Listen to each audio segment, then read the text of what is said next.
Ok. Ah, tu l'as enregistré? On peut le mettre dans le clavier.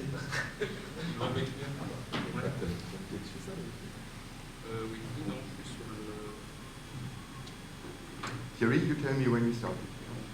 You tell.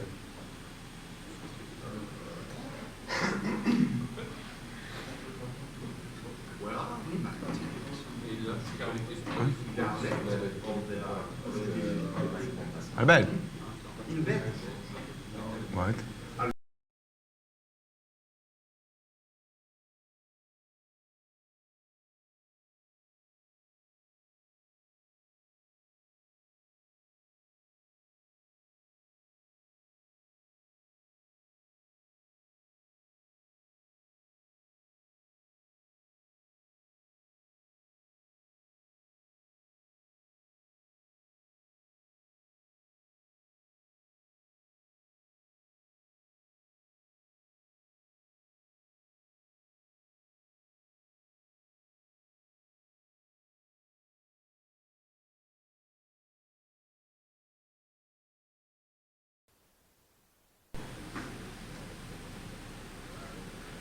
Dear ladies and gentlemen, welcome back to the Tryton Conference 2019 in Marseille.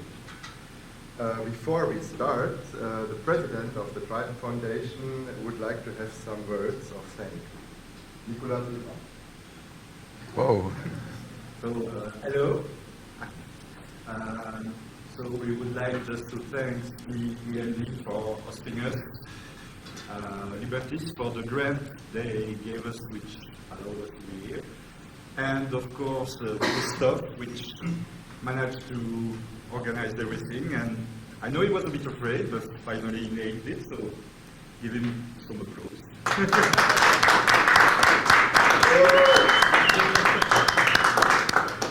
And now to Sergi for building mobile applications connected to Tryton. Thank you, Mr. President. Good morning, all. We are here another time. I'm going to explain a little bit our experience building a mobile application. So let's start. First of all, I want to introduce a little bit what I will be talking about. So the first slides are talking about why we need to connect Tryton to a mobile application, because we all know that Tryton is ready to be used for any device, so it's not a common need to have a specific application. Then I will talk technical stuff, so I will describe which kinds of frameworks and applications we are using to build it.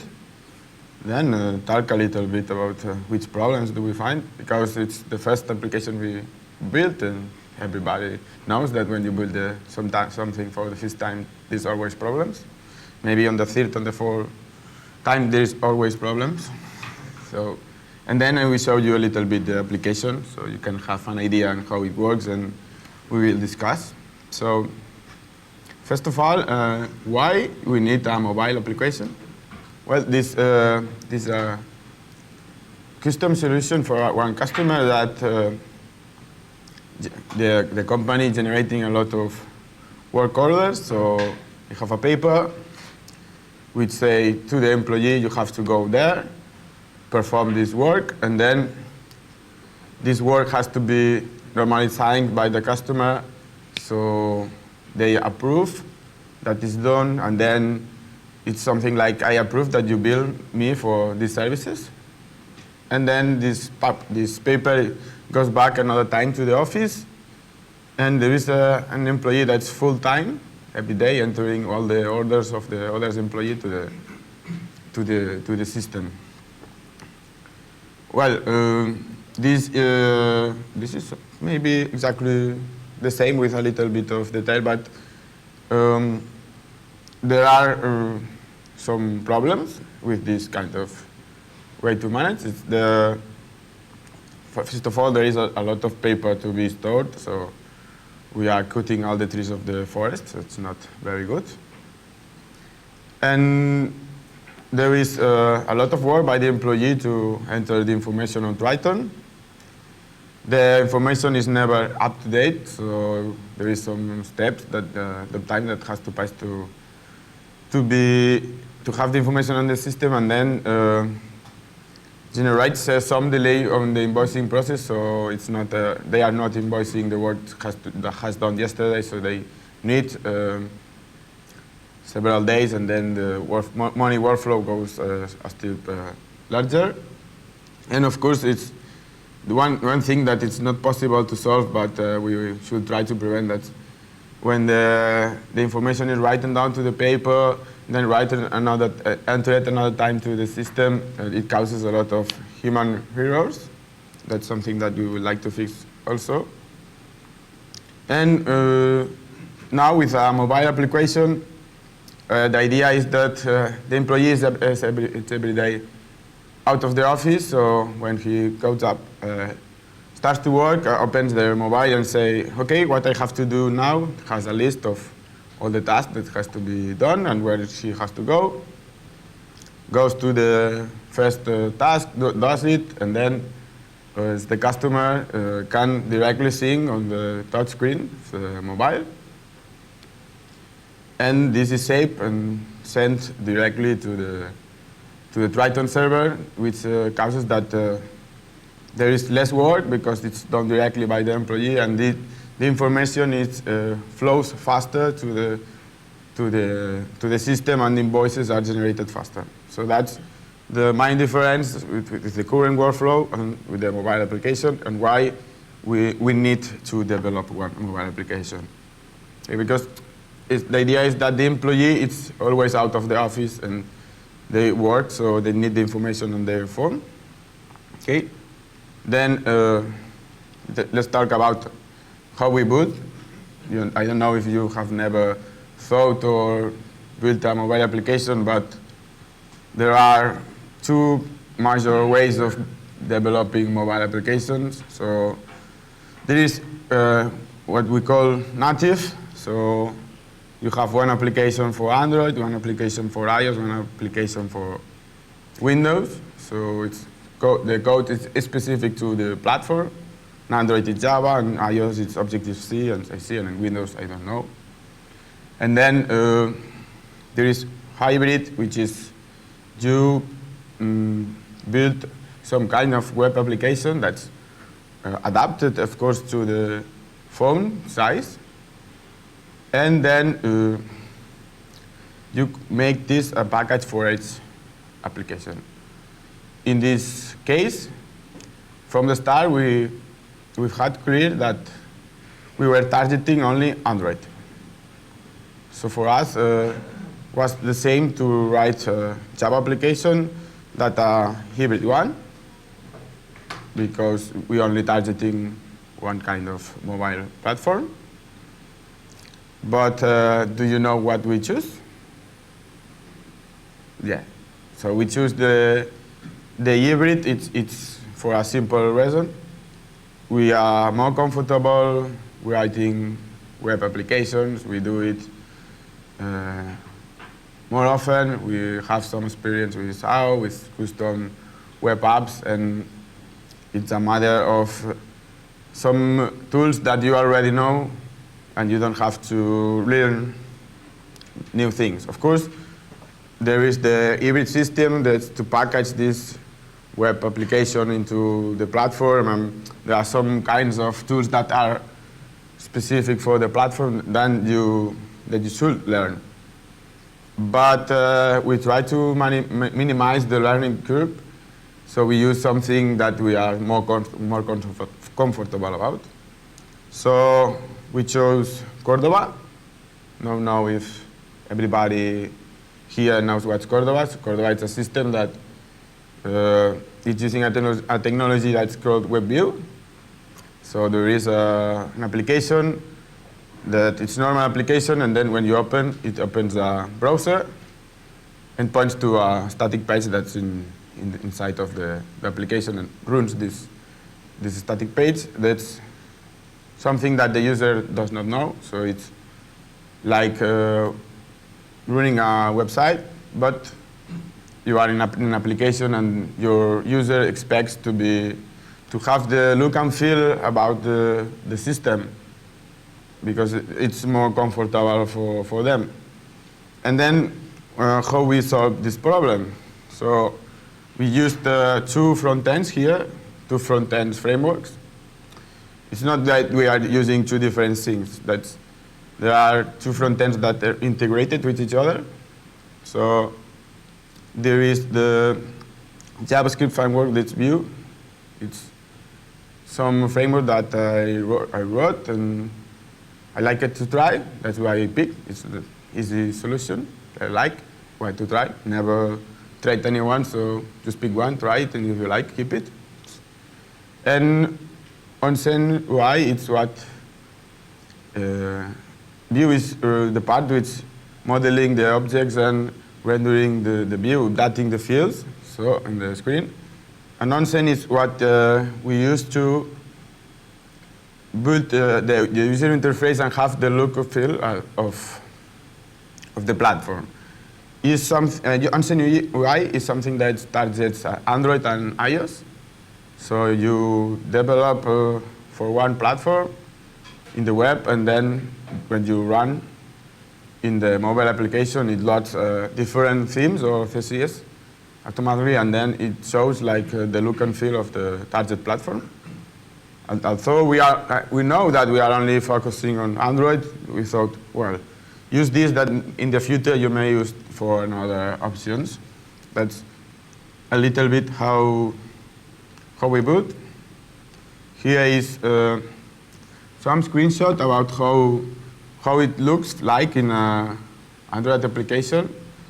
So that the idea is that we use Vue.js for building the objects and updating the properties on the views, and then we use the on-scene UI components to display it to the user like it was something like this. There is, if you want to try, if you are curious, there is one demo on their website you can open with your mobile phone, and you will see all the components they provide.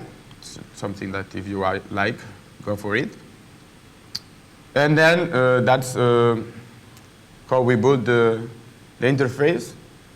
But this interface has to talk to Tryton to send the information, to resave the pending work. So we are using something that was introduced, I think, for version 4.2 that's called user application, that it allows you to communicate with the server without having to enter the password. So the workflow is you go to the application, you say, I want to work with this Tryton server, introduce your URL, username and database, and you make a request to get a token. This token is saved in the application, and you have to go to Tryton and accept this token to be valid. So when this token is accepted, it can be used all the time. There is no session expiry, and you can communicate with the server. In case the phone is lost or something bad happens, you can always go to Tryton and invalidate the token. So something that works. Then we use dedicated routers. So we create some endpoints on the server to the specific for the mobile application, where we are going to send get and post request to get the data using a library that's a Vue resource. Vue, it's a library that's composable, a little bit like Flash. So you get minimal dependencies, and then other libraries that extend with what you need. This allows you to have only the requirements you need. In this case, was very simple. And we started to work, and everything was well, so the communication was good. But we are storing the data on the application. So we try to give our request to the server and download a lot of information. And when we went for the first testing with the real data, we noticed that there are some requests that were slow because we were browsing a lot of an entire record set of a table to get all the information in the background saved on the phone. And this causes a lot of load in the server because there are a lot of phones trying to update the information in the same time in the morning. And then we used this simple catch to catch this long request. And we had a lot of benefit of catching the information because more of the time. Thank you, Albert. You are. Most of the time, the information does not change. And with this kind of communication, storing data on a mobile phone, we managed to have no connection to the server. And then when we send the data, we do not set directly, so we built a queue on the phone. And if there is no connection, the queue will be processed later. So the user does not have to take care if they have connection to the server. We built this way because this work sometimes have to be done on the way on some places that there are no mobile data. And we do not want the employee to be waiting to go outside and have communication with the server. Okay. So how we store data on mobile, but I put browser mobile because it's some kind of features that not specific to mobile phones, but it's something that can be used also in the browser if you design a local application for browser. We used here two solutions. One is local browser local storage. We store credentials there and something. We started storing everything on local storage, but then we found that with a huge quantity of records, not so huge, the application was slow. That's because it has no asynchronous IP. Local storage is used for storing strings, so when you have to store objects, you will encode them as JSON and then decode them as object to read. It's good for good low quantity of information, but when you put or low quantity of records, but you put more and more records, it goes slowly. And there is something that's indexed.db. I don't know if anybody knows, but it's like a database with the browser, but it's not a database. So you have a synchronous API to store index records. You are not storing any more strings. You are storing records, and the records have one ID. That's perfect for use case because we are using Tryton IDs to know which record it is, and it's well managed. And then you can add indexes. So we give a try about it, and we notice that when there are a lot of records, it works well. And we changed the application to store on local storage only things that not a lot of records, and then use indexed.db to store a large quantity of records. Okay. And here is what problems do we have, or what's causing us headaches. So for me, building the interface, building the records and everything was something that not simple, but if you put some time, it's doable. But the big problem was the synchronization server, mainly because probably it's something that we did not build very well, and we end up having some problems because the same the same record, when we save a record, it was sent to the server multiple times, and then on the server we wrote concurrency exceptions. That was something that I think that finally fixed it.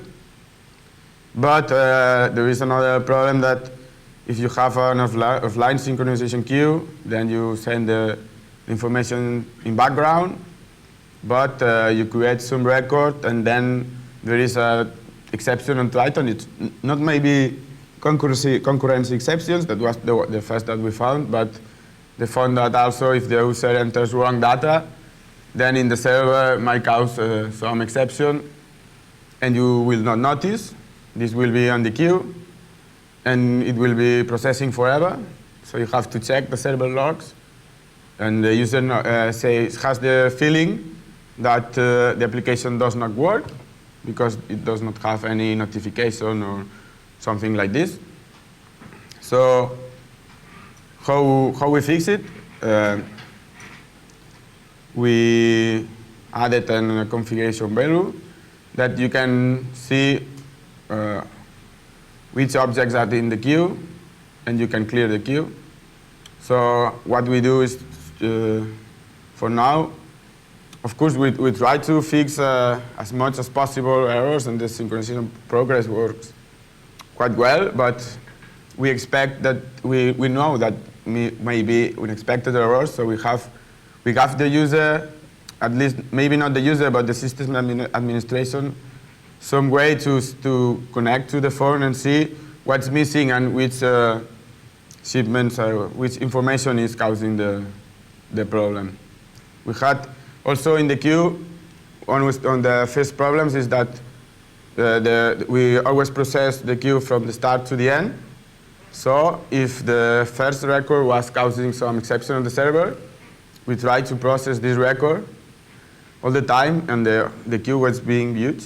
You put items, but as we do not remove the first object, it was not synchronizing. So then we change this, and what we do is process the first item, and then if it fails, you put it at the end.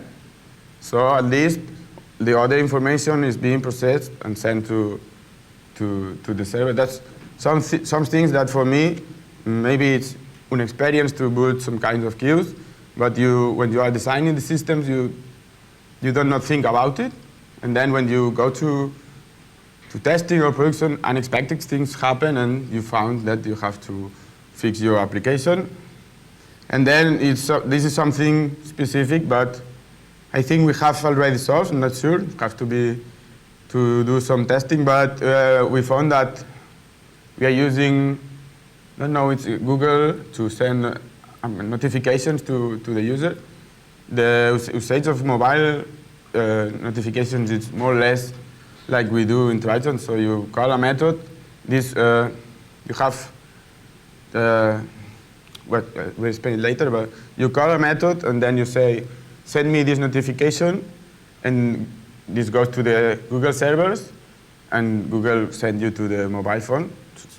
More or less, it's good, but we found that there are some issues that notifications are not reaching the user. We are investigating. I cannot provide full description, but it's something that we found. And in order to be able to know to which device or which mobile phone we have to send the notification, what we did is when we extended the user application table, we add a new field, which we use to store the device ID. This is what Google needs to know to which phone you have to send the application. So then when the user registers, it sends the records to the server, and it sends its own ID. We store it, and then it's what we use later to send the notifications to him. That's more or less how the system works. And it seems that it should be easy, but we have some problems there. And okay, do you want to see it? I'm not sure if I have to. See? Okay. Then I will be using my browser with responsive mode. That's the main application. So here we have the configuration where we say it's in Spanish because we don't not invest a lot of time to translate.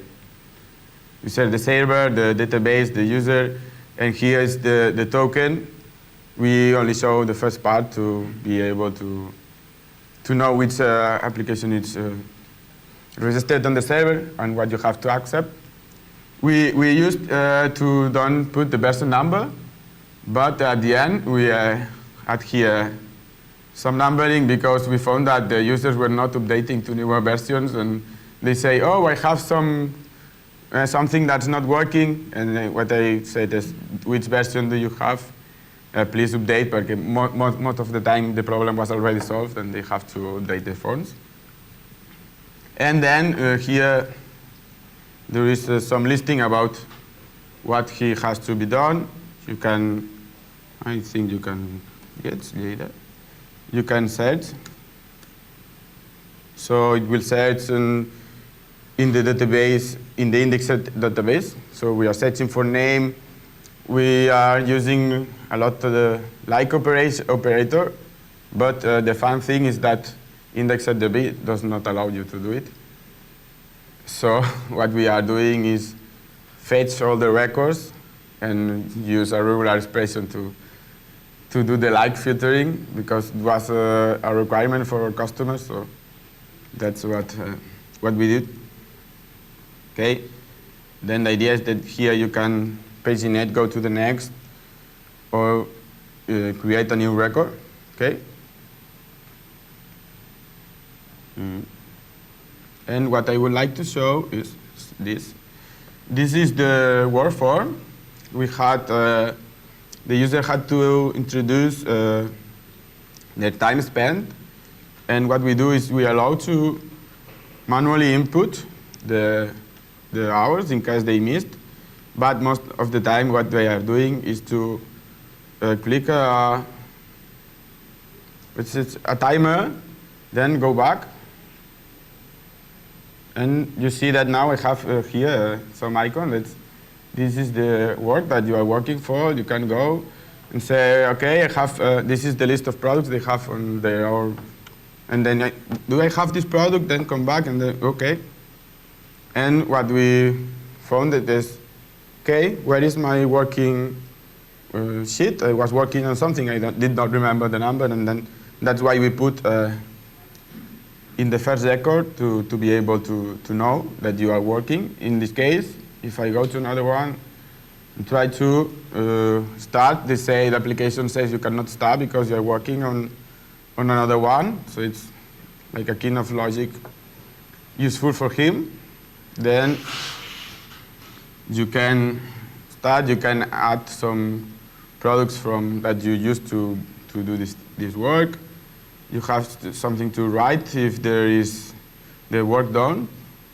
Then there is some kind of maintenance workflow, and there is a maintenance plan that they have a structured work that they know for every month you have to do this task, and for every 3 months you have to do this other, and then the system generates something to allow him to check that they have done everything. That's what we do here. And that's the funny thing. Here we have some kind of path where the user, the customer, adds his signature. This is using an HTML canvas. Indeed, we did not develop. It was a plugin we found. View signature plugin that was perfect for our use case. And what this does is you write it down and then you store it as an image, and we encode this and send to the server. And when the work is finished, you click here, and I cannot finish because I have to check all that everything is done and enter the description. And this is what we do in offline, in the queue. So when we push finish, this is going to the queue. And there's also a save button that it also does the same. it puts the record to the queue, but it does not finish. So why we do this? Because we found that employees were willing to save information, do not finish the work, and then go to another thing and finish tomorrow. So they say, for example, I've done these 3 checks, but I've not finished. I have to finish tomorrow, but they send this information already to the server. So maybe tomorrow they will go, but maybe it will go another person. So the other person knows that this is already done. Okay. So when you save, this is great because you save and says, yeah, it's already saved, but it's in the queue and bad things might happen and the user will never know. Okay, it's fun. At least for him, not for me, but for him it's fun. And for me it's, yeah, here we have some refresh button that calls the server and downloads all the work to be done, all the stock and everything. The fun thing is that if I push, it will not work because I don't have internet here. So what I want to show is that everything is down and everything we have shown is not connected to any server, and it's only using the local storage of the application. If you are curious about it or you want to ask something, I think now is the time, so feel free to ask.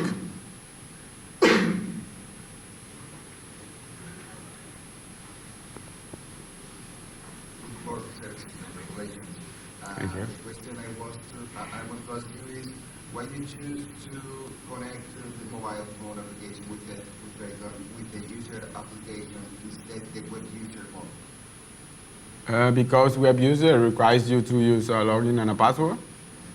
And what we do not want is to have the user entering the login information all the time.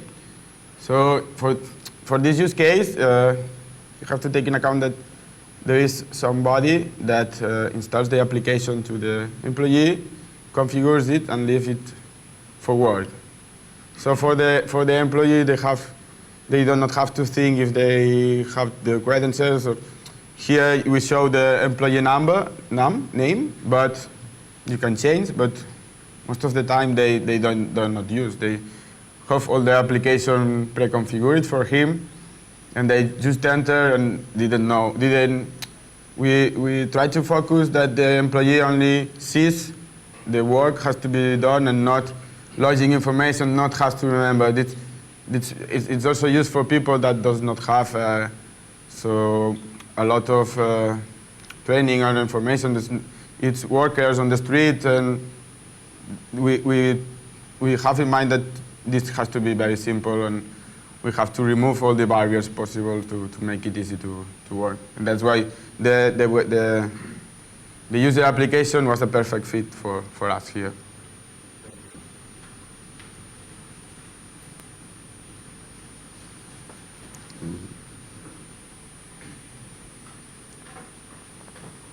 Regarding security, what is your assessment of the security of the cell phone connected to the ERP system? Do you think that, what is your recommendation? Is it reasonable to have Google Play on the same machine with direct access to corporate data? Oh. Well, in this case, this application is not obliged to Google Play, no everyone. So this application is only for the company, and they self-install. And we found that it's not this information stored here is nothing that may cause a security issue. So stealing the work to be done for a company is something that will hire the company. The only thing possible is you may help the company by doing this work, which is something that is not possible. So we do not take care about any special security for this kind of application. I'm not sure if I'm answering your question or not. No, you're not answering. The question is, what is your recommendation? Should we do it this way? And is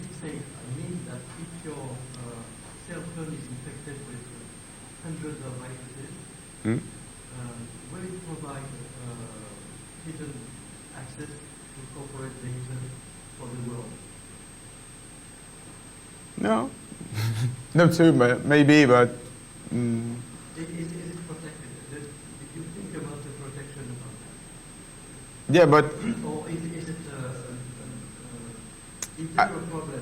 no, I don't think there is any problem by building this kind of it's, no, that let me explain that this information is here, but it's internally stored, so it's not easy to store and to bring it back to another time. And for example, on the mobile applications, when you're developing something, the system asks you permission to do some things or not. So if the user is responsible or not, you will not share anything to the world. Of course, virus will work and will be everywhere. So it's a problem of having viruses on the phone and also on the machines, on the computers.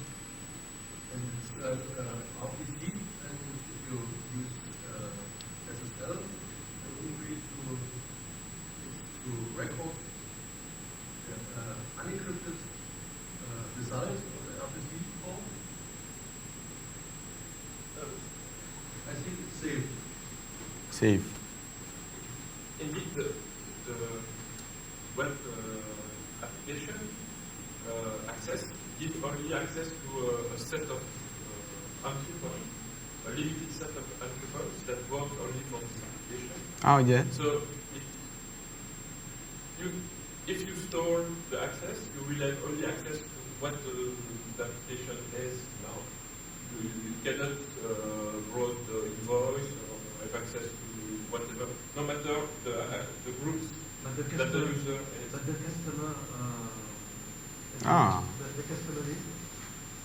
Well, in this case, we have a specific group on the Tryton system, which we designed to use this way because for the system administration was easy. He created a user for the employee, and I think this group, we know that everything works. And this group, it's like you cannot access invoices nor anything from this kind of group. You had all the Tryton security access rules and everything is enforced with using this application. Yeah, but for example, you cannot get the list of customers, list of suppliers, credit cards or whatever. You cannot get that from this application. No, it's something that's not exposed.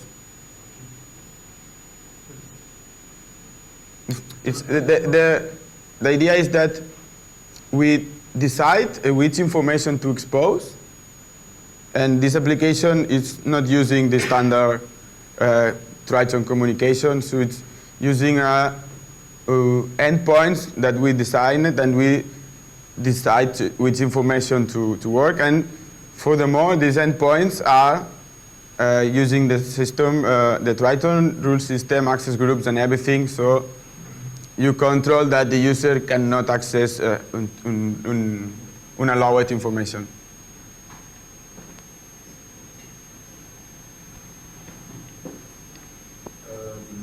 What are you doing when you have problems with one smartphone and one mobile phone and one?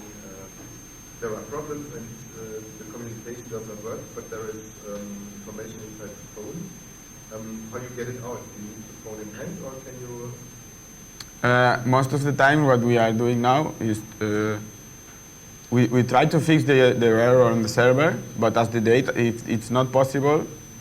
What we do is go to the phone. You say, okay, open the word that's causing the trouble. Say, okay, you can see here all the timesheets that is entered, and then you go to the Tryton client, connect to the server, find this word, enter the information manually, finish the work, then you refresh the information on the application so this work disappears because on the server it's already done, and then it's fixed. So the idea is the server always has the last word and the last information, so you have to take care that when you refresh, you will get you will get the server version no matter what changes you have on the phone.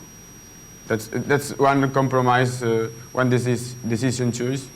We decided at the start of the process, and we say to the customer, it will work this way because we need to have one point that's always the good information in case of synchronization problems. In this way, we had some funny thing because what I called last week, I think that they had some kind of problem because one employee picked some work and finished, and then send information to the server, and this work was picked by another employee. But it has on his screen, but the work has already been done by the other. And then he asked me, "You have a problem because this employee was in a place and took travel of half an hour to go to this work, and when we reached there, the work is already done.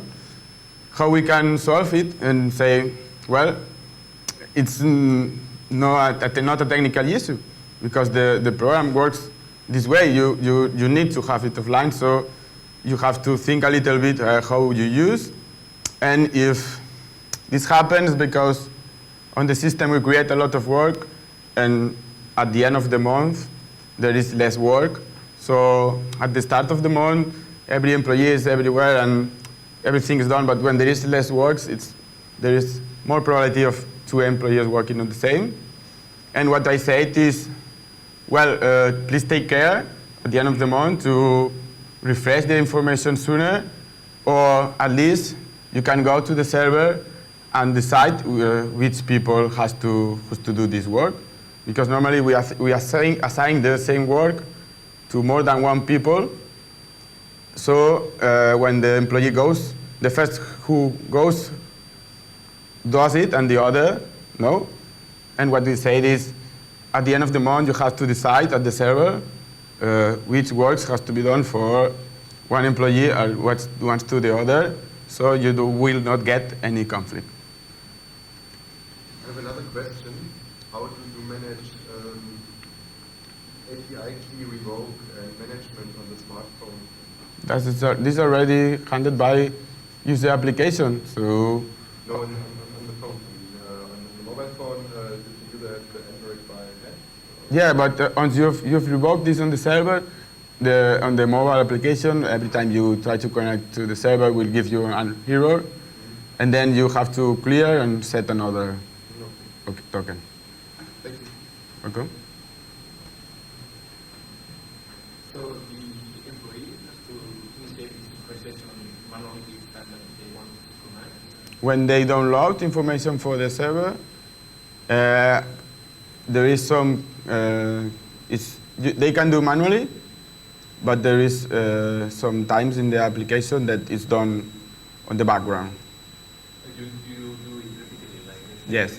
five, Yeah, yes, it's a pooling system. It's not that the. you don't push, Yeah. push every.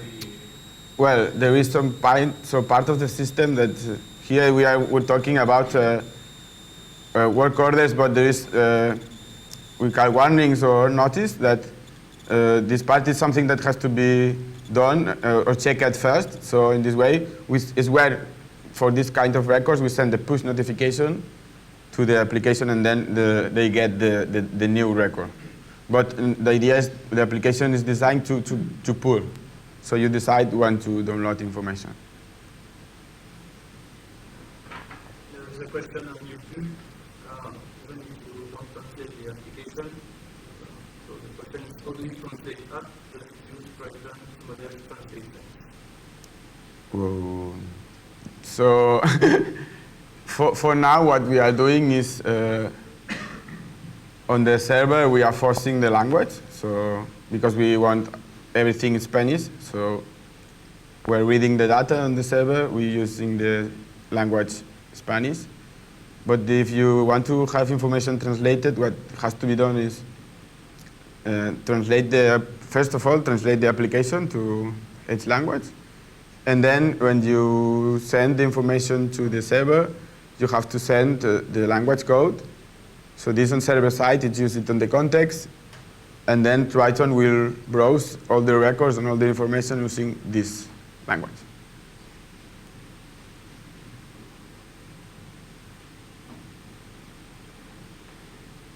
Okay?